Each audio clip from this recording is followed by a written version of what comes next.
Bir asrning 3 choragi va yana 12 yil, jami 87 yil. Bu raqam emas oddiy, balki butun boshli tajribaga to'la yo'l. Siz shu yoshda ham o'ziga yarasha serg'ayratsiz, hayotga chanqoq insonsiz. Va bu bilan ko'plab yoshlarga bemalol o'rnak bo'la olasiz. O'ziga yarasha muvaffaqiyatning kaliti nimada? Bunday bo'lishiga sabab mening nazarimda mehnat bilan chiniqish, yoshlikdan mehnat bilan chiniqish, jismoniy tarbiyadan chiniqish. Yozgi ta'til vaqtlarida otam o'rmon xo'jaligida ishlardi. O'rmonzor paydo qilgandi. To Shirin shahrida Bayot rayonining markazigacha bo'lgan orada kanalda o'ng tomonda hozirgi taraqqiyot to'simalar suv isitmasi uyushmasi bor. Shu tomondagi darazor edi. Shuni meni otam barpo qilgandi. Kanikul vaqtida borganimda ertalab tong otishdan turib qo'y boqardim 10-15 ta. Keyin boqib kelardimda, kelgandan keyin oldimizda bir Dadvaniya degan odam asrarisi bor edi. 80 yoshlik davlatniki, 60 yoshli o'ziniki, 140 yoshlik asrar bor edi. Shunga yordam berib yurardim. Bo'sh vaqtim bo'ldi degandan bir gektar atrofida bedazor bor edi, borib qo'ylarga o't o'rib kelardim. Bo'sh vaqtim bo'lmas edi-da, tinchimas edim. Shuni ularda chiniqqan bo'lsam kerak. Ko'plab insonlar bilan suhbatlashganimda ular hozirda ishlayotgan kasblarini ko'pchiligini taqdir taqozosi bilan yoki oila a'zolari talab berganligini iddao qilishadi va ular hozirda aynan mana shu kasbda ishlayotganini aytishadi. Siz 58 yil ustoz bo'lib ishlagansiz va yana 5 yillik pedagogik ta'lim, ya'ni oliygohni qo'shadigan bo'lsak 62-63 yil ta'limga hayotingizni bergan insonsiz. Bu juda katta muddat hisoblanadi.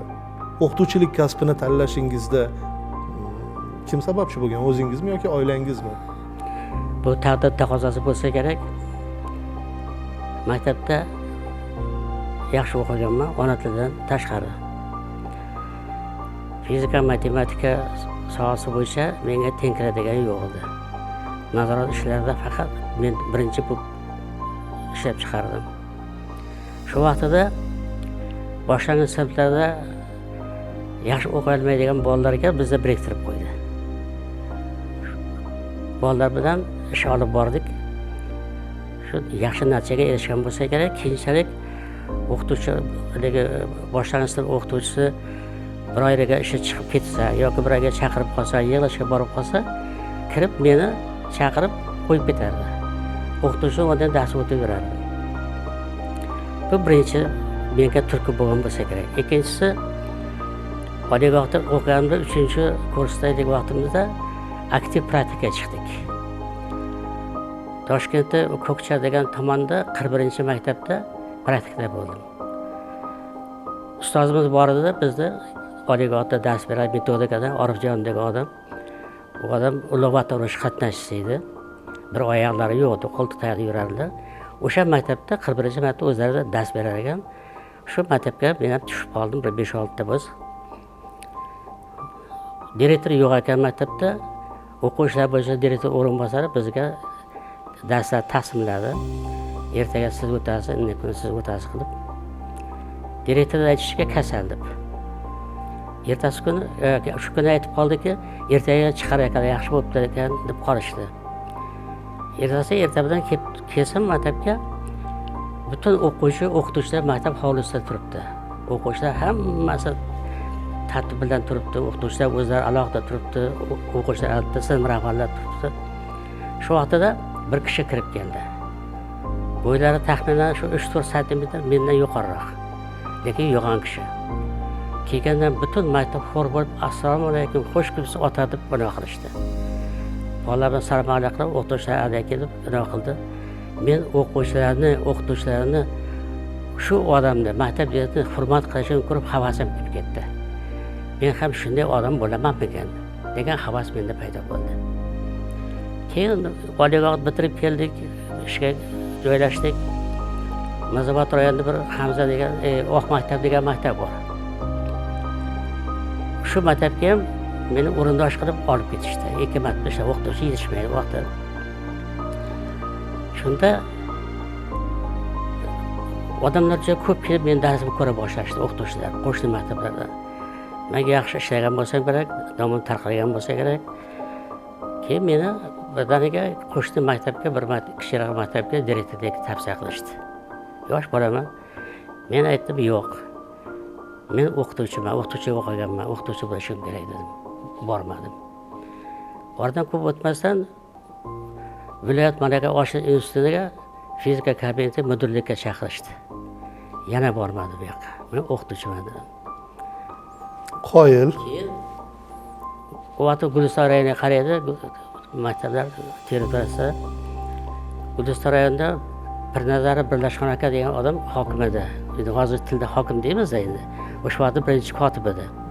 Shu odam chaqirdi. Bordim. Ikkalamiz 1 soatcha o'tirib gaplashib.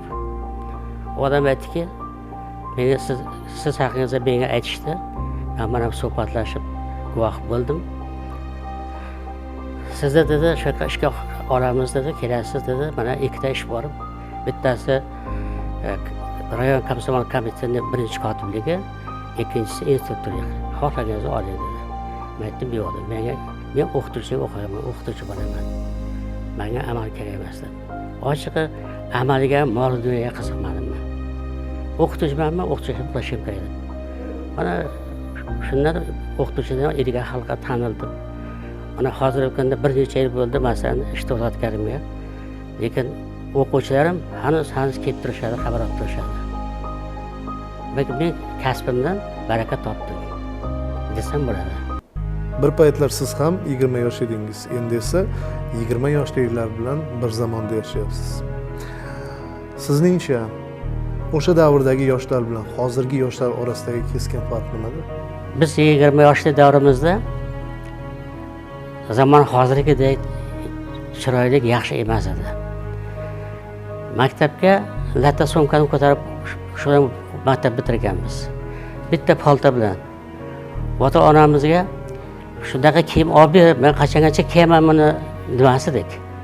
Chunki imkoniyat yo'q edi oilada imkoniyat yo'q, shuni bilib turardik biz. Bundaqa elektr nurlari yo'q edi vaqtida. Chiroq bo'lardi, 11-chiroq derdi, 7-chiroq derdi. Ba'zan hattoki oyning yorug'ida chiqib tashqarida to'la oy vaqtida kitob o'qib imtihonlarga tayyorgarlik ko'rgan vaqtlarimiz bo'lgan.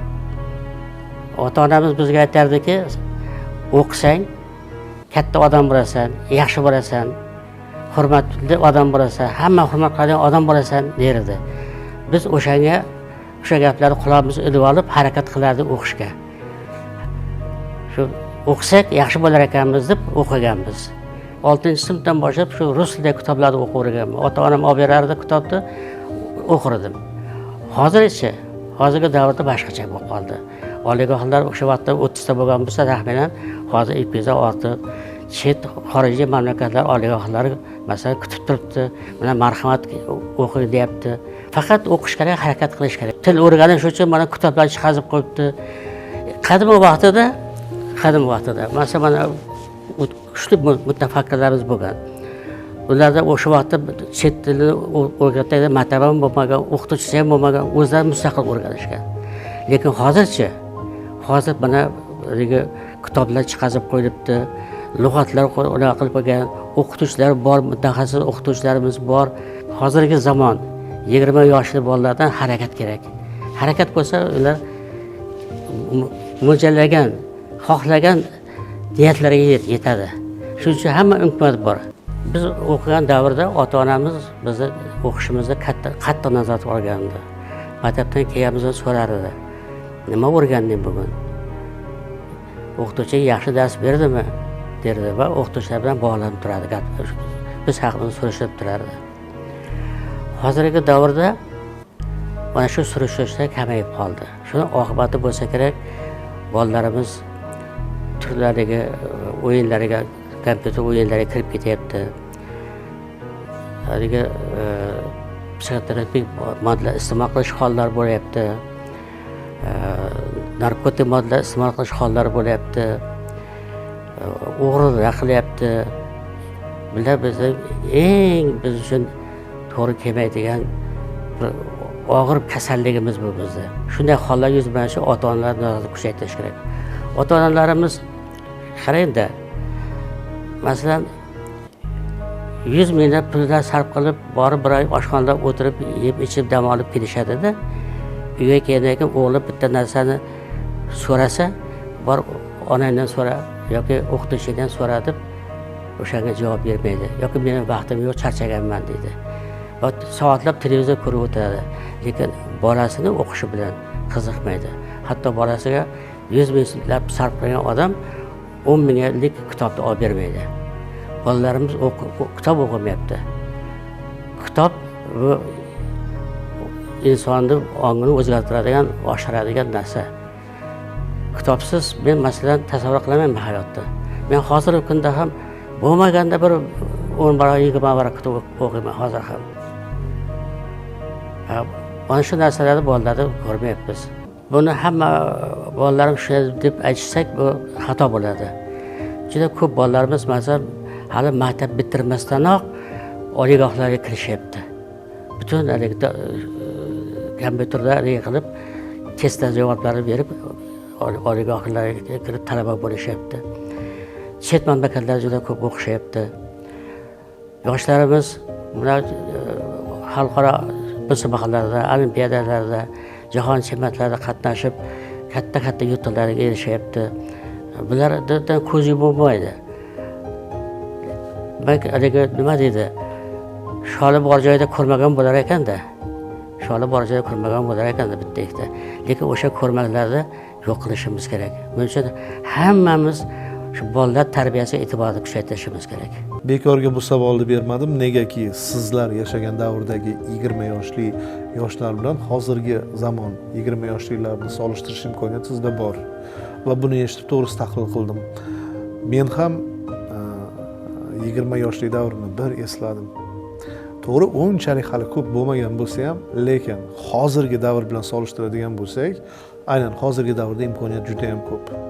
Odamni inson sifatida shakllanish uchun, ta'lim olish uchun platformalar juda ham ko'p. 40 ga kirgan bo'lsam ham Ibrat farzandlari platformasidan foydalanib ingliz tilini o'rganyapman. Ko'p chet elga chiqaman. Bilasizmi, chet elga chiqqaningizda sizni ingliz tili darajangizni ular tahlil qiladi. Siz ingliz tilida ular bilan muloqot qilsangiz, sizni muloqot darajangizga qarab sizga munosabatda bo'ladiganlari bor. Ya'ni tasavvur qiling, siz chet elga chiqib turibsiz, ingliz tilini bilmaysiz. Tarjimondan foydalanyapsiz yoki tarjimon bo'lmasa, Google tarjimondan foydalanyapsiz, shunda ham to'laqonli uni tushunib yeta olmaysiz. Va sizni mana shu salohiyatingizga qarab munosabatda bo'lishadi sizga. Lekin hozir yo'q, men o'qimayman yoki o'qish uchun imkoniyat yo'q deydigan odam katta xato qilgan bo'ladi. Yana bir bor aytaman, o'qish uchun imkoniyatlar juda ham keng. Savollarimiz sizni qiynamayaptimi? Unday bo'lsa, noodatiy savollarga o'tamiz. Baxt narxi qancha? Rostdan ham pul insonni baxtli qila oladimi? Men tushunchimcha pul baxt keltirmaydi. Men sizga bir ikkita turlik aytaman. Bittasi baland chaqirlik Abdug'ani meni adashim Abdurahmonov degan to'rtligi. U shunday deyiladi: nafs uchun harakat qiladi chumoli. Inson ham bu sirdan emasdir holi. Joningni ayama, davlating bo'lsa, dunyoda qoladi dunyoning moli. Yana bir marta qaytaring shuni. Juda ta'sirli ekan to'g'risi, ayniqsa haqiqatdan ham chumoli o'zini gavdasiga nisbatan ancha barobar katta keladigan yukni ko'tarib ketadi. Endi yoshligimizda ko'rgandik, chumolilar katta bo'lgan biron nima narsani sudrab ketayotganini ko'rardik-ku, qoyil qolardik. Lekin buni nafsga taqash qoyillik. Nafs uchun harakat qiladi chumoli. Inson ham bu sirdan emasdir holi. Joningdan ayama, davlating bo'lsa, dunyoda qoladi dunyoning moli. Bu mol dunyo haqida gap ketadigan bo'lsa, mol dunyo bu bevafo narsa. Boylar borki, puli yo'q, hech narsasi yo'q, lekin baxtli yashayapti. Bor pulini bolalarni kelajagi uchun sarf qilyapti. Kelajak hayot uchun sarf qilyapti. Ma'noli, mazmunli sarf qilyapti. Bularning o'rtasida katta farq bor.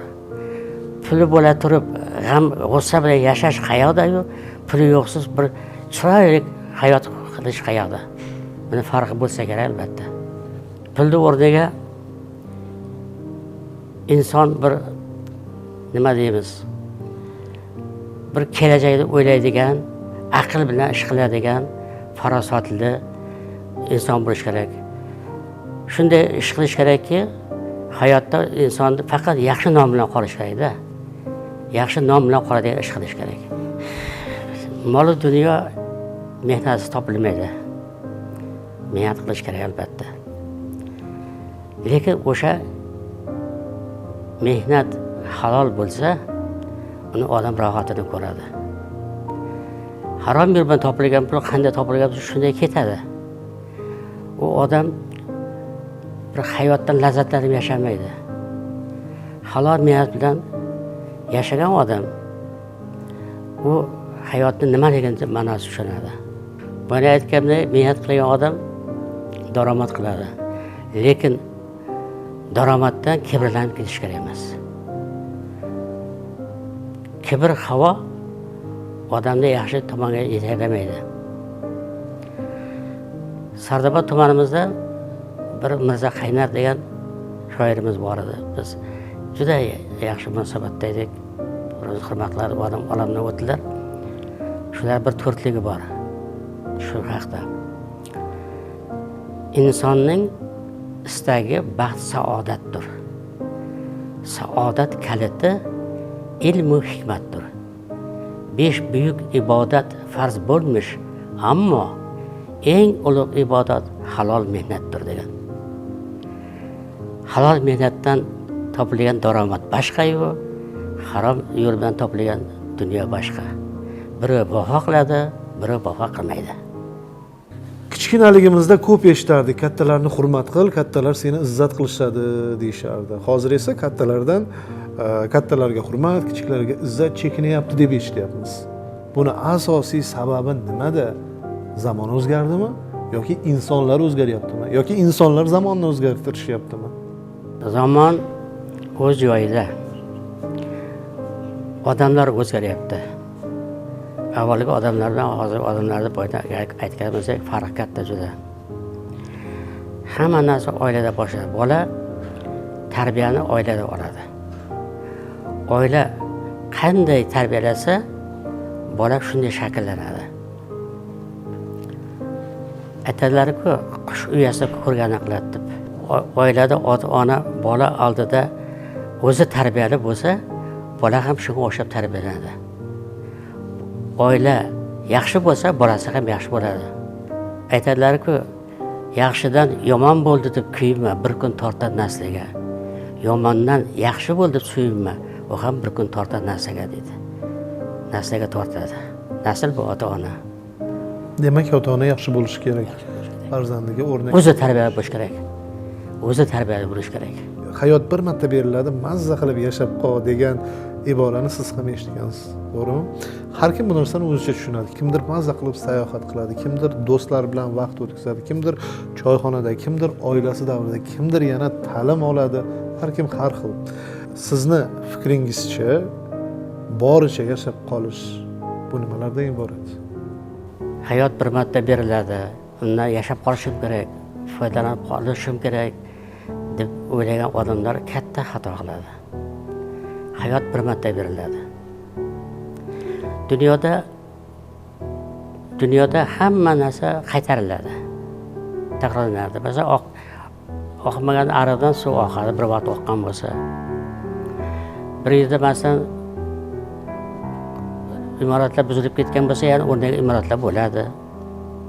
Bitta narsa qaytmaydi. Bu vaqt. Bizga berilgan shu 50, 20, 100 yil berilgan vaqt. Bu bekorga berilmagan. Biz xizmatimizga tabiat, jamiyat nima deb yuklagan? Biz o'shalarni bajarish. Bulardan bittasi masalan farzand tarbiyasi, farzand dunyoga keltirish va uni tarbiyalash. Ularni o'qimishli qilish, hunarli qilish, yaxshi inson qilib yaratish bizning asosiy vazifamiz mana shunday bo'ladi.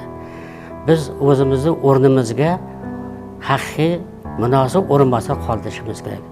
Mana shu bizning asosiy bizga yuklangan tabiatning vazifasi bo'ladi.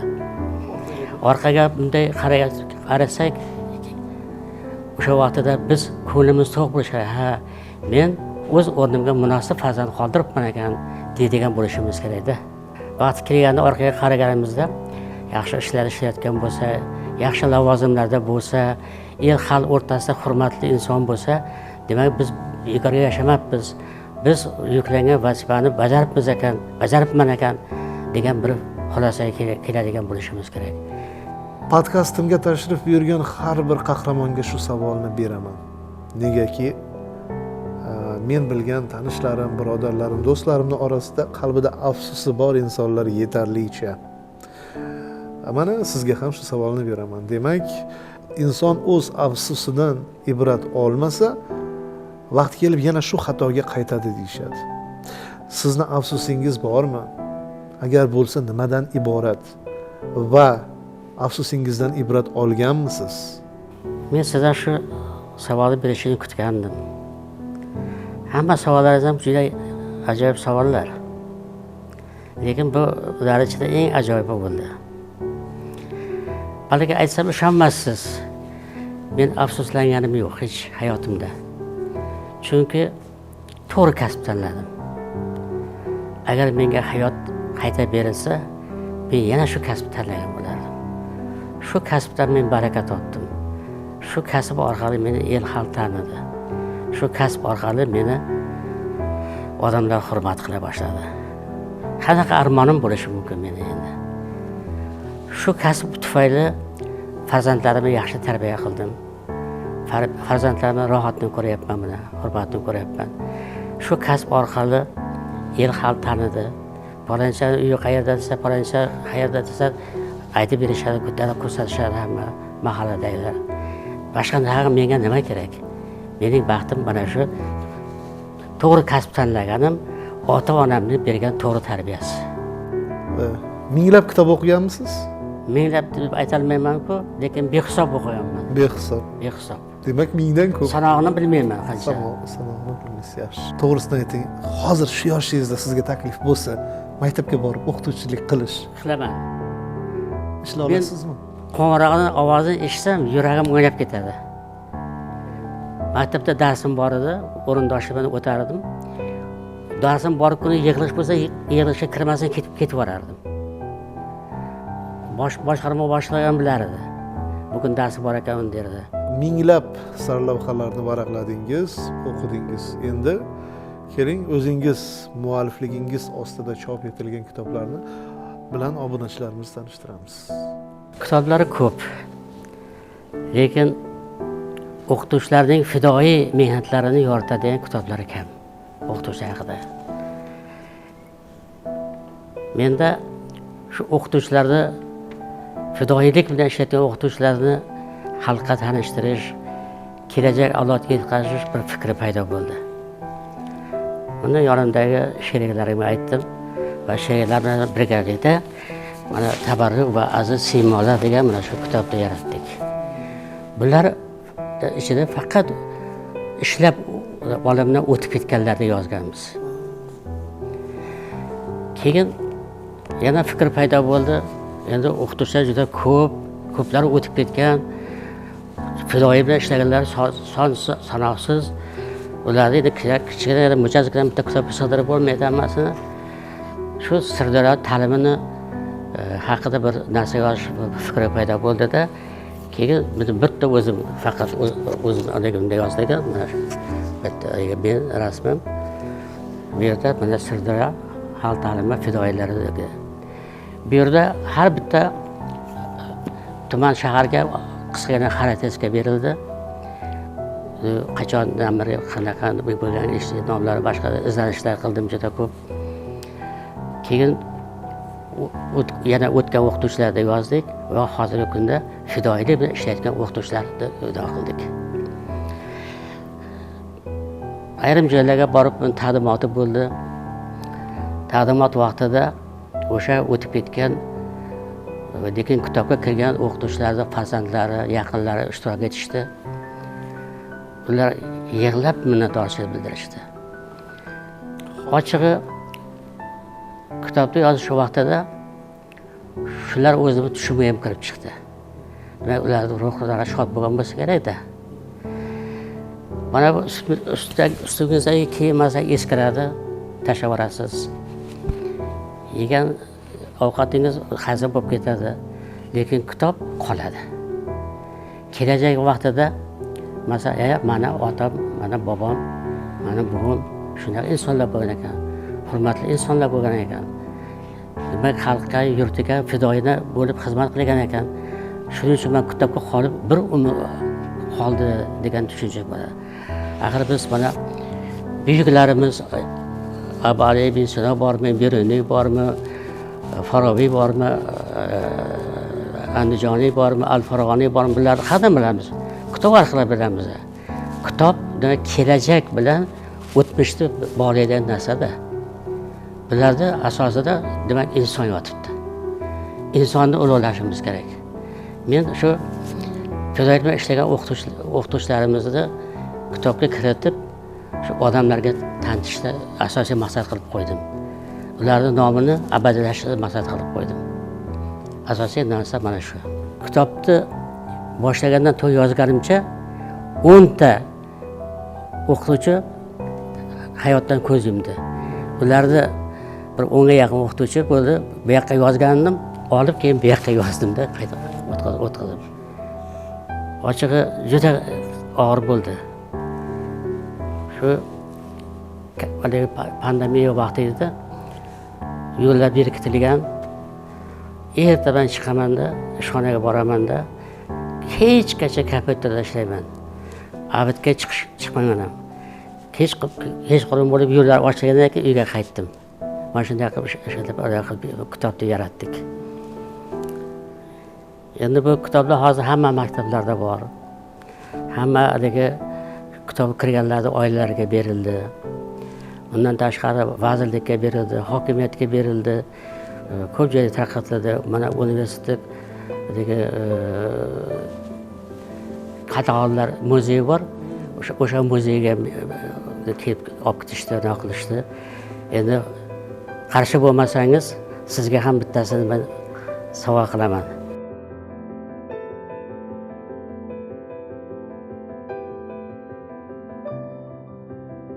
Rahmat kattakon. Buni qoldiraman ekan.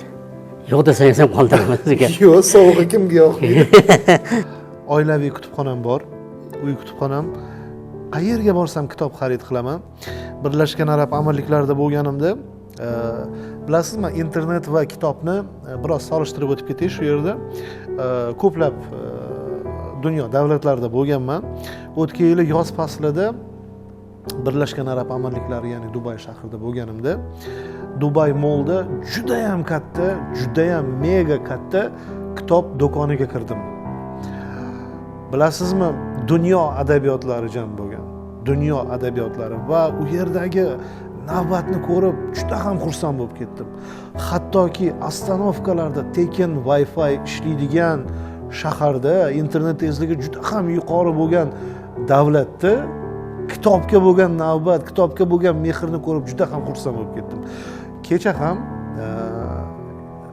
Instagramda bir reelsga ko'zim tushdi. Toshkent shahrida kitob magazini ochilibdi ekan va u yerda ham hozirgi zamon yoshlari anchagina navbatda turib kitob xarid qilmoqchi bo'layotganini ko'rib, ana shu videoni ko'rib juda ham xursand bo'ldim. Juda ham xursand bo'ldim. Har kuni kechga tomon yotishimdan oldin men ham 20, 25, 30 baroq kitob o'qiyman. O'qiyman kitobni. Bilasizmi, kitob o'qigan kunim juda ham yaxshi uxlayman. Juda ham yaxshi uxlayman. Agar chalg'ib qolib kitob o'qimay internetda reels ko'radigan bo'lsam, og'irroq o'tadi uyqum kitob o'qiganimga nisbatan. Bu kitobni davomini chop etsangiz, albatta meni nomimni kiritasiz deb o'ylayman, negaki men ham boshlang'ich ta'lim o'qituvchisiman. Medallaringizni ko'rib xursand bo'ldim. Men ham xalq ta'limi a'lochisi ko'krak nishoniga sazovor ustozman. O'ylaymanki, kelajakda chop etiladigan mana shu adabiyotlaringizda meni ham nomim kiritilib ketiladi. Bloger bo'lganligim uchun doim Instagramda, TikTokda reels ko'raman. Qisqa vaqtli videolar. Va o'sha reelsda bir xorijlik deputat ajoyib jumlalarni keltirib o'tgan. Vatan faqat to'qchilik uchun, vatan faqat farovon hayot uchun sevilmaydi. Vatanni boricha sevish kerak. Kamchiliklari bilan, qiyinchiliklari bilan bekorga emas, kindik qoning to'kilgan joy vataning degan. Hindiston dunyo miqyosida eng ko'p aholiga ega davlat hisoblanadi. Ularning aholisi shunchalik ko'pki, hattoki ularni muqim ro'yxatini yuritish ham bir muncha qiyin deyishadi. Ularning hayotidagi qiyinchiliklari kinolarda ham aks etadi. Meditsina nuqtai nazaridan ham Hindiston dunyoda yetakchi davlatlardan, lekin og'ir kasalliklardan vafot etayotgan insonlar ham aynan Hindistonda ham bor. Mana shunday qiyinchilikda yashayotgan Hind xalqini oldiga borib, ularni davlat haqida yomon yoki negativ gap gapiradigan bo'lsangiz, ular tik turib vatanni himoya qilishadi. Savol bersangizda ularga nimaga vataning senga shu sharoitlarni qilib bermayapti-yu deyishsa, yo'q. Vatan boshqa, bizni kindik qonimiz to'kilgan vatan. I love India deb ingliz tilida aytishadi deydi. Bu oddiy vatanparvarlik emas, ishoning. Vatanidan uzoqda yashagan insonlar vatanning qadrini tushunadi. Sizningcha vatanni sevish, vatanning ravnaqi uchun xizmat qilish qanday darajada bo'lgan va hozir shu yoshingizda, nuroniy yoshingizda qanday darajada? Vatanni bekorga onaga tenglashtirmaydi. Ona vatan deb aytiladi. O'z yurtida bo'lgan odam xuddi o'zini onasini bag'rida turgandek hisoblaydi.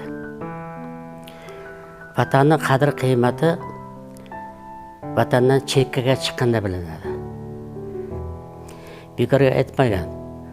O'zga yurtning shohi bo'lgancha o'z yurtining gadoyi bo'l degan. Vatandagi odam o'zini demak onasini bag'rida turgandek hisoblaydi-da. Vatan bu qo'rg'onimiz. Vatan boshpanamiz. Vatan bizning himoyachimiz. Vatan bizning yurtimiz. Bu vatanga qancha xizmat qilsak, shuncha kam. Vatan menga berdi, vatandan kutish kerak emas. Aksincha vatanga berish kerak. Shunda vatan taraqqiyot qiladi. Shunda vatan bizni himoya qiladi, shunda vatan bizni boqadi. Lekin internetda ayrim postlarga ko'zimiz tushadi. U yerda shunday bitiklar yozilgan. Ya'ni qayerda qo'nim topib baxtli yashasang, mana shu joying sening vataning deyishadi. Bu oddiy internetdagi bitiklarni keltirib o'tdim. Men bunga qo'shilmayman. Bilasizmi, menda imkoniyat bo'lgan. Boshqa davlatga ko'chib chiqib ketib yashash, ishlash imkoniyati bo'lgan, o'qish imkoniyati bo'lgan va hozir ham bor. Lekin men to'g'risi tasavvur qila olmayman O'zbekistondan ayro yashashni. Qaysidir muddatda borib o'qish yoki dam olish, aylanishim mumkin, lekin yasha olmayman. Kimlargadir bu gaplarim g'ayrioddiy tuyulishi mumkin va kimlardir izoh yozishi mumkin. Hozir senga Amerikaga green card chiqib qolsa, jon deb ketasan deyishi mumkin. Ikkala qo'limni ko'tarib bemalol ayta olaman. Green cardasi ham kerak emas, boshqasi ham kerak emas. Meni kunim vatanimda o'tsa bo'ldi. Lekin aylanib kelishga borishim mumkin. Xorijda baribir vatangadosizda.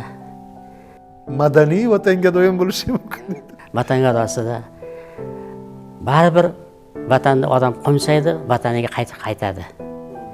Vatan tuprog'i, biz shu tuproqdan bo'lganmiz-da. Shu tuproqdan dunyoga kelganmiz. Shuning uchun vatanni hech narsaga tenglashtirib ham bo'lmaydi, almashtirib ham bo'lmaydi. Vatanga faqatgina sodiq bo'lish kerak. Vafodor bo'lish kerak. Farzandlarimizni vatanga sodiq qilib tarbiyalaylik va bolalarimiz sodiq bo'lib qolsin. Vatangada hech kimda oilasi bo'lmasin. Chindan hayotingiz o'ziga yarasha sarguzashtlarga boy, ibrat oladigan hayot, umr yo'llari to'g'risi havas qildim. 63 yillik mehnat stajiga ega bo'lish qoyil qolmasdan iloji yo'q. Bugungi dasturxon podkastimizga yo'q demay tashrif buyurganingiz uchun kattakon rahmat aytaman sizga. Salomat bo'ling. Yana bir bor bizni keyingi galgi podkastlarimizda kutib qolamiz. Siz noodatiy savollarga boy bo'lgan Dasturxon podkastini tomosha qildingiz. Keyingi sonlarda ham sizni kutib qolamiz albatta. Salomat bo'linglar.